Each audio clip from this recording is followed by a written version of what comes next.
Hello friends, welcome to our YouTube channel tracked the exam. आज हम लोग physics का गति चैप्टर से कुछ न्यूमेरिकल सॉल्व करेंगे। तो गति चैप्टर से न्यूमेरिकल सॉल्व करने के लिए हमारे पास तीन मुख्य रूप से फॉर्मूला याद होना ज़रूरी है। यहाँ है v equals u plus a t. V जो कि अंतिम वेग है, u प्रारंभिक वेग और a एक्सलरेशन है, त्वरण, और t समय के लिए है। और दूसरा फॉर्मूला है s equals U T plus half A T square. तो यहाँ पे s दूरी के लिए है, u प्रारंभिक वेग, t समय के लिए है और 1/2 ये न्यूमेरिकल वैल्यू है। a हमारा त्वरण हो गया और t समय के लिए है। तो दूरी बराबर क्या हो गया, प्रारंभिक वेग गुना समय प्लस हाफ त्वरण गुना समय स्क्वायर। वही तीसरा फॉर्मूला क्या हो गया हमारा, v square equals u square plus 2as। यहाँ पे अंतिम वेग u प्रारंभिक वेग और ये a त्वरण के लिए और s दूरी के लिए है। तो इसी फॉर्मूला का यूज़ करके हमें न्यूमेरिकल सॉल्व करना है। और न्यूमेरिकल को सॉल्व करने से पहले न्यूमेरिकल में जो जो भी डाटा हमारे पास दिया हुआ है सबसे पहले उसको लिख लेंगे। उसके बाद देखेंगे कि हमारा कौन सा फिजिकल क्वांटिटी निकालने के लिए पूछ रहा है, तो उसी हिसाब से हम फार्मूलाज को, इन तीनों फार्मूला को रखेंगे। जैसे हमारे पास क्या दिया हुआ है, अंतिम वेग और प्रारंभिक वेग और समय दिया हुआ है। अगर एक्सलेरेशन पूछ रहा है तो हम इस फॉर्मूला को लगाएंगे। उसी तरह से अगर हमारा प्रारंभिक वेग, समय और एक्सलेरेशन दिया हुआ है और दूरी पूछ रहा है तो हम इस फॉर्मूला को लगाएंगे। इसी तरह से एक अननोन जो फिजिकल क्वांटिटी होगा उसको हम फाइंड कर सकते हैं। तो उससे पहले क्या होगा कि न्यूमेरिकल को सॉल्व करने से पहले हम जो भी डाटा गिवन है उसको लिख लेंगे। उसके बाद फिर देखेंगे कि हमारा कौन सा फॉर्मूला लग सकता है। तो आइए सॉल्व करते हैं हम अपना न्यूमेरिकल क्वेश्चंस। हमारा पहला क्वेश्चन है, किसी वस्तु का नियत त्वरण 10 मीटर प्रति सेकंड स्क्वायर है तथा प्रारंभिक वेग 100 मीटर प्रति सेकंड है। कितने समय बाद इसका वेग दोगुना हो जाएगा? तो हमारे पास क्या दिया हुआ है, त्वरण ये दिया हुआ है 10 मीटर प्रति सेकंड स्क्वायर और यह प्रारंभिक वेग 100 मीटर है। तो हमारे पास u दिया हुआ है 100 मीटर प्रति सेकंड। कितने समय बाद इसका वेग दोगुना हो जाएगा? वेग दोगुना हो रहा है मतलब v हमारे पास 200 मीटर प्रति सेकंड है। तो हमें क्या फाइंड करना है, कितने समय बाद? तो हमें यहाँ से टाइम फाइंड करना है। टाइम कितना होगा ये फाइंड करना है। तो अंतिम वेग इक्वल क्या होता है, प्रारंभिक वेग प्लस त्वरण गुने समय। तो हमारे पास अंतिम वेग ये 200 मीटर है, 200, और प्रारंभिक वेग ये 100 है और त्वरण है 10 मीटर प्रति सेकंड स्क्वायर का, और हमें टाइम फाइंड करना है। तो यहाँ से ये इधर आके माइनस हो जाएगा। तो 100 में 200 में 100 माइनस हुआ तो ये बचा 100 इक्वल्स 10t। तो ये कितने टाइम्स में, ये 10 टाइम्स में। तो यहाँ पे टाइम इक्वल्स कितना हो गया, 10 सेकेंड। तो इस क्वेश्चन का आंसर क्या हो जाएगा, ऑप्शन ए, 10 सेकेंड इसका आंसर हो जाएगा। आते हैं अगले क्वेश्चन पर। हमारा क्वेश्चन है, एक वायुयान रनवे से 100 मीटर प्रति सेकंड के वेग से उड़ान भरता है। यदि वायुयान अपने विश्राम स्थल से 10 मीटर प्रति सेकंड स्क्वायर की एक समान त्वरण से बढ़ता है तो अपेक्षित वेग प्राप्त करने के लिए रनवे की लंबाई कितनी होगी? तो हमारे पास क्या क्या दिया हुआ है, एक तो विमान क्या है, वायुयान विश्राम स्थल से चल रही है तो इसका प्रारंभिक वेग ये 0 हो जाएगा और इसका अंतिम वेग, ये अंतिम वेग हो जाएगा 100 मीटर प्रति सेकेंड, और इसका त्वरण है 10 मीटर प्रति सेकेंड स्क्वायर। तो इसका त्वरण हो गया 10 मीटर प्रति सेकेंड स्क्वायर। हमें क्या फाइंड करना है, अपेक्षित गति प्राप्त करने के लिए रनवे की लंबाई। तो रनवे की लंबाई, तो इसका मतलब क्या हो गया, हमें दूरी फाइंड करना है। तो दूरी क्या होगा ये फाइंड करना है। तो इसके लिए फॉर्मूला क्या होता है, v square equals u square plus 2as।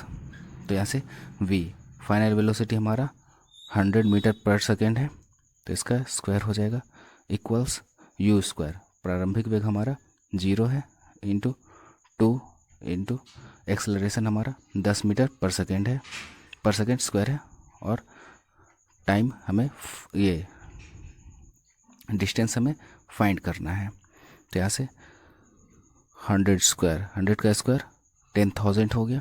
ये तो हमारा ख़त्म हो गया, 0 का स्क्वायर 0 ही हो गया, और इधर कितना बचा 20s। तो यहाँ से ये ज़ीरो कैंसिल, और 2 से 1000 ये हो जाएगा 500 टाइम्स में। तो जो हमारा डिस्टेंस हुआ, ये डिस्टेंस कितना हो जाएगा 500 मीटर। तो हमारा आंसर जो है यह ऑप्शन ए हो जाएगा 500 मीटर। आते हैं अगले क्वेश्चन पर। यदि एक ट्रॉली विराम अवस्था से 2 मीटर प्रति सेकंड स्क्वायर के त्वरण से गतिमान होती है तो 4 सेकंड बाद उसका वेग होगा। तो हमारा यहाँ पे क्या क्या दिया हुआ है, एक्सेलरेशन दिया हुआ है 2 मीटर पर सेकंड स्क्वायर, ठीक है। उसके बाद ट्रॉली विराम अवस्था में है तो यू हमारा 0 मीटर पर सेकंड है, ठीक है। और 4 सेकंड बाद हमारा टाइम है 4 सेकंड। हमें क्या फाइंड करना है, अंतिम वेग। 4 सेकंड बाद उसका वेग क्या होगा, तो अंतिम वेग v हमको फाइंड करना है। तो v इक्वल्स क्या होता है, u प्लस ए टी, ठीक है। हमारा प्रारंभिक वेग ये तो हमारा 0 है, प्लस एक्सेलरेशन 2 मीटर पर सेकेंड स्क्वायर है, इंटू टाइम हमारे पास 4 सेकेंड है। तो यहाँ से क्या हो गया 4 इंटू 2 8 मीटर पर सेकेंड। तो हमारा फाइनल वेलोसिटी ये 8 मीटर पर सेकेंड है। तो हमारा आंसर क्या हो जाएगा, ऑप्शन ए। यहाँ पे देखिए यूनिट को भी ध्यान में रखना है, यहाँ पे 8 मीटर पर सेकेंड और 8 मीटर पर सेकेंड स्क्वायर, क्योंकि हमें वेग पूछा गया है तो वेग का यूनिट 8 मीटर पर सेकेंड होगा। तो हमारा ऑप्शन ए सही होगा। यूनिट को भी ध्यान में रखेंगे आंसर टिक करने के टाइम में। एक वस्तु स्थिर स्थिति से आरंभ होकर 4 मीटर प्रति सेकेंड स्क्वायर के निरंतर त्वरण से स्थानांतरित होती है।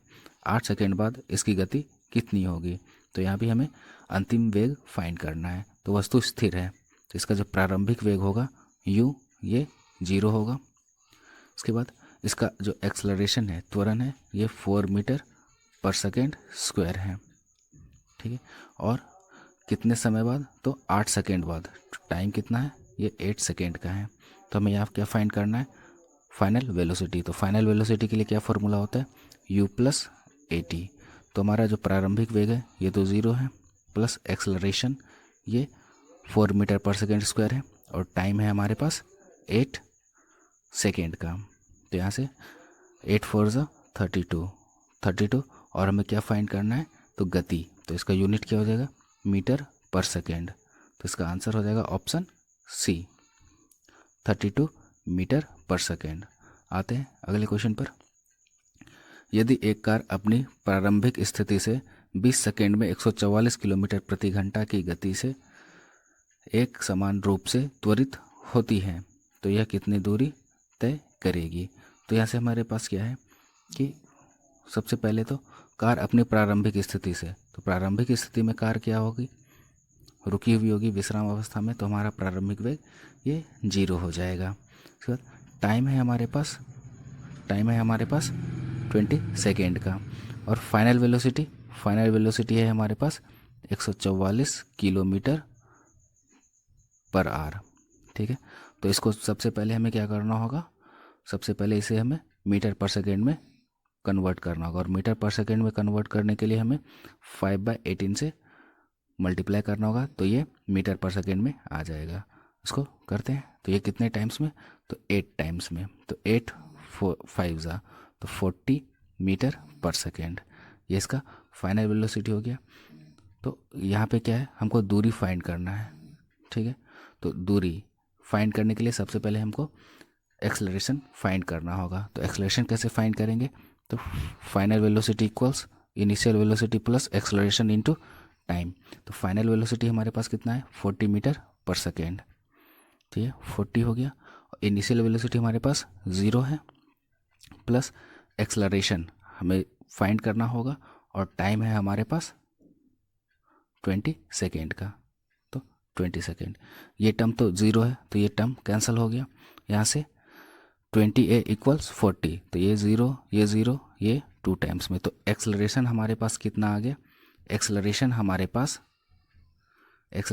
पास 2 मीटर पर सेकेंड स्क्वायर है, और फाइनल वेलोसिटी इसको जब हम कन्वर्ट किए थे मीटर पर सेकेंड में तो ये आया था 40 मीटर पर सेकेंड। अब हमें क्या फाइंड करना है, कितनी दूरी तय करेगी, तो हमें s फाइंड करना है। तो इसके लिए क्या हो जाएगा, s equals ut plus half A T square. तो यू हमारा क्या है, इनिशियल वेलोसिटी है, और इनिशियल वेलोसिटी हमारा कितना था, ये 0 मीटर पर सेकेंड था। तो जब ये 0 हुआ तो ये टर्म तो हमारा कैंसिल हो गया, 0 इंटू टी 0 हो गया। इसके बाद क्या बचता है, 1/2 इंटू एक्सलरेशन हमारा 2 मीटर पर सेकेंड स्क्वायर है, तो 2 इंटू टाइम स्क्वायर, तो टाइम हमारे पास 20 सेकेंड का था, तो यहाँ से 20 इंटू 20, तो यहाँ से ये टू कैंसिल, 20 इंटू 20 400, तो इसका आंसर क्या हो जाएगा हमारा 400 मीटर। तो इसका ऑप्शन ए हमारा आंसर हो जाएगा 400 मीटर। अगला क्वेश्चन है, एक रेलगाड़ी 72 किलोमीटर प्रति घंटा की गति से चल रही है, 200 मीटर की दूरी पर रोकना है, आवश्यक मंदन कितना होगा। तो हमारे पास जो इनिशियल वेलोसिटी है ये कितना है, 72 किलोमीटर प्रति घंटा। ठीक है, तो ये किलोमीटर प्रति घंटा में, इसे हमें पहले मीटर पर सेकेंड में चेंज करना होगा। तो मीटर पर सेकेंड में चेंज करने के लिए क्या करना है, हमें 5/18 से गुना कर देना है। तो ये कितने टाइम्स में, 4 टाइम्स में। तो यहाँ से इसका जो मीटर पर सेकेंड में इसका स्पीड हुआ यह 20 मीटर पर सेकेंड हो गया। ठीक है, हमारे पास डिस्टेंस दिया हुआ है 200 मीटर का। ठीक है, और इसे रोकना है, तो रोकना है तो क्या होगा, फाइनल वेलोसिटी हमारा 0 हो गया, तो हमें एक्सेलरेशन फाइंड करना है। तो जब हमारे पास फाइनल वेलोसिटी, डिस्टेंस और इनिशियल वेलोसिटी दिया हुआ है, तो यहाँ से हमें एक्सेलरेशन फाइंड करने के लिए हम ये रिलेशन यूज़ करेंगे, v square equals u square plus 2AS। ठीक है, तो यहाँ से हम देखते हैं वी स्क्वायर जो कि हमारा 0 है, तो ये 0 स्क्वायर हो गया, यू हमारा 20 मीटर पर सेकेंड है, तो 20 का स्क्वायर प्लस 2 इंटू एक्सेलरेशन हमें फाइंड करना है, और एस डिस्टेंस हमारे पास 200 है, 200 मीटर है। तो यहाँ से 20 का स्क्वायर, ये 0 हो गया, तो 20 का स्क्वायर इधर शिफ्ट करेगा तो 400, और ये इधर पॉजिटिव है, तो जब इक्वल्स के हम उधर शिफ्ट करेंगे तो ये नेगेटिव 400 हो गया, इक्वल्स 2 इंटू 200, तो 400A। तो यहाँ से 400 ये कैंसिल आउट हो जाएगा 1 टाइम्स में, तो एक्सेलरेशन जो हो गया हमारा -1 मीटर पर सेकेंड हो गया। ठीक है, एक्सेलरेशन जो हुआ हमारा -1 मीटर पर सेकेंड स्क्वायर हुआ, क्योंकि यहाँ पे हमारे क्या फाइंड करना है, मंदन, रिटार्डेशन, तो नेगेटिव एक्सेलरेशन को ही मंदन कहते हैं। तो यहाँ से हमारा जो मंदन हुआ यह 1 मीटर पर सेकेंड स्क्वायर का हुआ। ठीक है, आते हैं अगले क्वेश्चन पर। एक पिंड विराम अवस्था से 2 मीटर प्रति सेकेंड स्क्वायर के समान त्वरण से चलना शुरू करता है, 2 सेकेंड में पिंड द्वारा तय दूरी होगी। तो हमारे पास क्या दिया हुआ है, पिंड विराम अवस्था में है, विराम अवस्था में है, तो हमारे पास u प्रारंभिक वेग ये 0 हो गया, एक्सेलरेशन त्वरण जो है यह 2 मीटर पर सेकेंड स्क्वायर का है। ठीक है, और कितने समय में, तो टाइम हमारे पास 2 सेकेंड का है। तो हमें दूरी फाइंड करना है, तो दूरी का फॉर्मूला क्या होता है, S equals UT plus half AT square. तो हमारा प्रारंभिक वेग ये 0 है, तो ये टर्म तो हमारा 0 हो गया, तो हमें क्या सॉल्व करना है, हाफ AT स्क्वायर। तो एक्सेलरेशन हमारे पास 2 मीटर पर सेकेंड स्क्वायर है, और टाइम 2 सेकेंड है, तो टाइम का स्क्वायर, तो 2 इंटू 2, यहाँ से ये कैंसल आउट 2 2, तो यहाँ 2 इंटू 2, तो 4 बचा, तो 4, और डिस्टेंस पूछा है तो इसका यूनिट हो जाएगा मीटर, तो हमारा आंसर हो जाएगा ऑप्शन सी, 4 मीटर। आते हैं अगले क्वेश्चन पर।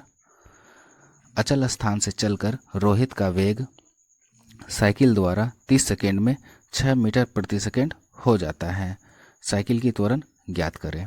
तो सबसे पहले अचल स्थान है, मतलब u हमारा 0 हो जाएगा, प्रारंभिक वेग 0 हो गया, और फाइनल वेलोसिटी अंतिम वेग यह 6 मीटर पर सेकेंड है।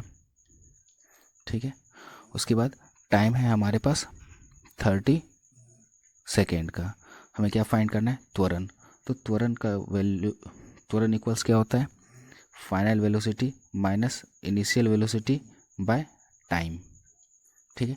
तो हमारे पास फाइनल वेलोसिटी कितना है, फाइनल वेलोसिटी है हमारे पास 6 मीटर पर सेकेंड और इनिशियल वेलोसिटी 0 है और टाइम है हमारे पास 30 सेकेंड का। तो क्या हो जाएगा 6/30, ये कितने टाइम्स में, तो 5 टाइम्स में। तो 1/5 इक्वल्स 0.2। और हमें क्या फाइंड करना है, एक्सेलरेशन। तो इसका यूनिट क्या होता है, मीटर पर सेकेंड स्क्वायर। तो 0.2 मीटर पर सेकेंड स्क्वायर।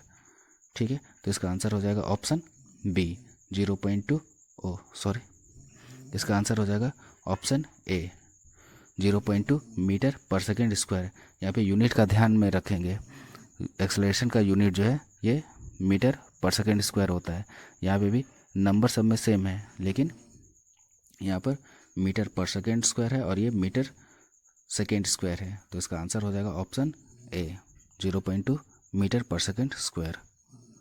आते हैं अगले क्वेश्चन पर। किसी वस्तु का नियत त्वरण 10 मीटर प्रति सेकेंड स्क्वायर है तथा प्रारंभिक वेग 100 मीटर प्रति सेकेंड है, कितने समय बाद इसका वेग 4 गुना हो जाएगा। तो यहाँ पे हमारे पास क्या क्या दिया हुआ है, इसका जो एक्सेलरेशन है 10 मीटर पर सेकेंड स्क्वायर का, और इसका इनिशियल वेलोसिटी या 100 मीटर पर सेकेंड है, और कितने समय बाद इसका वेग 4 गुना हो जाएगा। तो इसका कहने का मतलब क्या है, अंतिम वेग इसका 4 गुना। तो अगर इनिशियल वेलोसिटी 100 मीटर पर सेकेंड है तो इसका फाइनल वेलोसिटी 400 मीटर पर सेकेंड हो जाएगा। और क्या पूछा है, हमें टाइम पूछा है, तो कितने टाइम में। तो इसके लिए हम क्या करेंगे, इसके लिए फॉर्मूला है v equals u plus AT। तो फाइनल वेलोसिटी हमारे पास 400, इनिशियल वेलोसिटी 100 प्लस एक्सेलरेशन हमारे पास 10 मीटर पर सेकेंड स्क्वायर का है, इनटू टाइम हमें फाइंड करना है। तो यहाँ से ये 100 इधर शिफ्ट होगा तो माइनस हो जाएगा 400 माइनस 100, तो ये 300 हो गया, और इक्वल्स 10t। तो ये 0 ये 0, तो t इक्वल्स कितना हो गया हमारा 30 सेकेंड। तो हमारे पास यहाँ पे कितने टाइम्स में इसका वेग 4 गुना हो जाएगा, तो 30 सेकेंड के बाद इसका वेग जो है ये 4 गुना हो जाएगा। आते हैं अगले क्वेश्चन पर। स्थिर अवस्था से शुरू होने के बाद एक नाव एक सीधी रेखा में नियत दर से 3 मीटर प्रति सेकेंड स्क्वायर के त्वरण से 10 सेकेंड गति करती है। इस दौरान नाव द्वारा तय की गई कुल दूरी ज्ञात कीजिए। ठीक है, तो देखते हैं इसमें हमें क्या फाइंड करना है, कुल दूरी हमें s फाइंड करना है कि s कितना होगा। ठीक है, अब देखते हैं स्थिर अवस्था से शुरू हो रहा है, तो प्रारंभिक वेग ये तो 0 हो गया। ठीक है, उसके बाद एक नियत त्वरण से, तो त्वरण हमारा एक्सेलरेशन ये हो गया 3 मीटर पर सेकेंड स्क्वायर, और कितने टाइम में, तो टाइम हमारे पास है 10 सेकेंड। अब हमें फाइंड क्या करना है, दूरी फाइंड करना है। तो दूरी के लिए फॉर्मूला होता है s equals ut plus half AT square. अब देखिए u प्रारंभिक वेग हमारा 0 है, तो ये टर्म तो हमारा 0 हो गया। अब सॉल्व इसको करना है हाफ AT स्क्वायर, तो हमारे पास एक्सेलरेशन है 3 मीटर पर सेकेंड स्क्वायर का, और टाइम है 10 सेकेंड का, तो टाइम का स्क्वायर तो 10 इंटू 10, ये 2 से 5 टाइम्स में 5 इंटू 3 15 इंटू 10, तो ये 150। और मैं फाइंड क्या करना है, डिस्टेंस फाइंड करना है, तो इसका यूनिट होता है मीटर। अब देखते हैं 150 मीटर हमारा कहाँ है। तो देखिए यहाँ पे 150 मीटर हमारा ऑप्शन सी में है। यहाँ पे सब में न्यूमेरिकल वैल्यू तो सेम है, लेकिन यूनिट को भी हमें ध्यान में रखना होगा। ठीक है, तो इसका आंसर हो जाएगा ऑप्शन सी। तो आशा करता हूँ कि आप लोगों को यह वीडियो अच्छा लगा होगा, और जो भी डाउट हो वो क्लियर हुए होंगे। तो हमारे चैनल को सब्सक्राइब करें और वीडियो को शेयर करें। धन्यवाद।